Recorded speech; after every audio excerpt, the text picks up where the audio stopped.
I first learned about Little Kitty Big City when it was revealed back in 2021, and I honestly couldn't wait as I added it to my wishlist to keep tabs on its development for the next 2 years. The way that they presented this game in such a pure and adorable manner drew me in as somebody who appreciates simple and charming games like on the lines of Little Gator Game.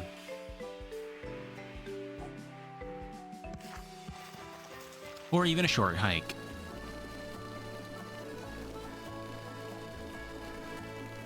These games are meant to be super charming and fun while also being filled with hours of adventure and exploration, not to mention fantastic characters alongside a wonderful story. And that's the type of gameplay I was expecting. Unfortunately, it saddens me to admit that while I was really excited for this game's debut, it did not live up to my expectations at all, no matter how cute it may have seemed. This would be due to the fact that you're not getting your money's worth out of this extraordinarily short experience, which felt more like a little kitty on one street than an actual city, with no noteworthy features. You're paying approximately $25 for some of the most basic and frustrating gameplay controls, which will have you falling off ledges, clipping through walls, windows, and doors, while also having only about an hour or two of actual content if you do choose to run through the game quickly or slowly, moving every single traffic cone around to find shinies or ambushing birds for their achievement feathers, all of which do nothing but unlock headwear and teleportation sewers. It just felt very janky, like turning the corner and running into the teleporter when it hadn't even appeared yet, slowing down your zooming momentum, or bumping into ledges only to fall and repeat the process, which only continued to become more frustrating over time. The marketing for this game was absolutely fantastic and had some of the nicest and most desired attributes that you could ever hope for with a little kitty mascot. Despite that fact, the game as a whole lacked any genuine passion for quality testing and overall goals or progression, as it was definitely feeling more suited for toddlers than an older audience, that or obscenely obsessed cat lovers. The entire goal of this game is to find stamina fish to raise your stamina, which you then use to climb the ivy to go back home, which is in a high-rise building that you have fallen from. So you have to collect all the shinies, help animals and insects, and it's quite boring because it doesn't feel entertaining, but more like a tedious side quest of fetching materials in the most basic and bland way that doesn't really feel like you've done anything at all. While I did still find that this game was very cute and visually appealing, that's about the only praise that I can ever give it. Once you get your hands on this game and start playing it for yourself, you'll realize it is nothing more than an amateurish collectathon. Every interactable character has one trivial short quest, and then you're done. That's it. There's no sense of accomplishment. I was at least expecting about 4 to 7 hours of exploration, surprises, and charming interactions, but was confronted with a lack of motivation to understand why I was just wasting my time with something so basic and expensive. Let's face it, if this game wasn't about a cute cat, nobody would care, and it would be 10 times as boring. If you do feel like you want to waste some time and play a game that is nothing more than role-playing as a cat, I recommend waiting for a massive discount, or just going out and picking up a game like Stray instead, since you'll be getting your money's worth there.